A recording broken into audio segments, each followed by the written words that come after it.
10, 12 years ago, when I was living in Nashville, I had heard about one of the first Blockbusters video stores that was going out of business. And like I had always liked Blockbuster. They used to say that like my movies were the most stolen films. They stopped carrying them because kids would just take them. And I kind of grew up in, going to Blockbuster. So when the store went out of business, I thought it would be cool to buy the stock VHS tapes.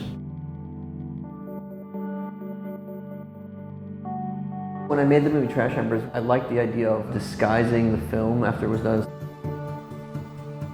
We did these like limited edition kind of Trash Ember VHS works that were then placed inside like other movie covers.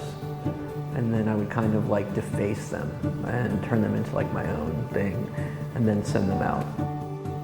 And I kind of liked it because they started to look like little paintings, and there's also something kind of like sculptural. There's something kind of like physical and analog, and they were interesting to me. And then I started to like put them together.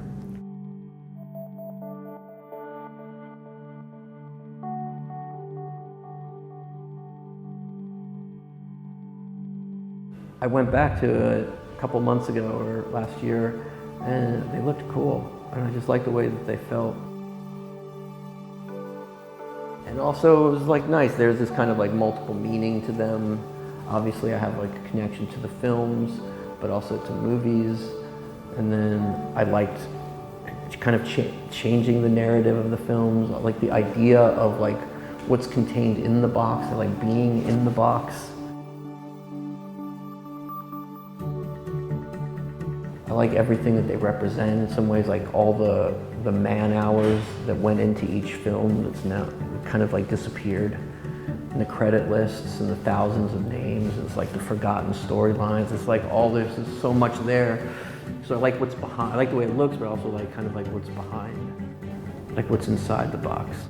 There's 3 paintings. There's a yellow, blue, and red in this primary color. So it's like, and I call them the anamorphic blockbusters. So it's just really like, those are the more kind of monochromatic.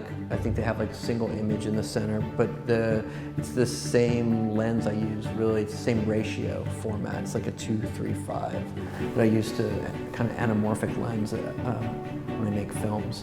And so I just always liked the shape of it. And so I did 3, I think, in this set that I just call them the anamorphic blockbusters. It's just like a specific way of seeing a kind of cinemascope.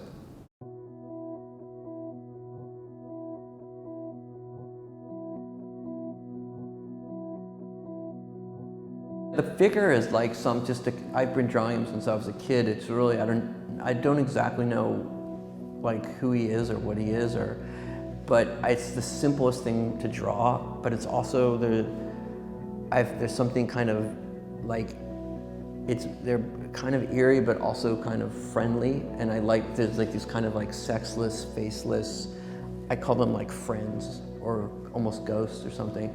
I've always thought they were friendly, but some people see them and they find them more ominous. But it's really just a simple thing to draw, and it's just something I just always used to sketch on notebooks and skateboards or whatever, but it's something that's like followed me.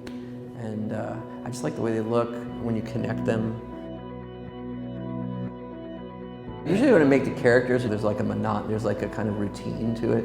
And so it's therapeutic maybe in some ways, but really I like the way it looks after I have them all amassed and I can like look at them and then they become this. I've always liked looping and this kind of like looping effect.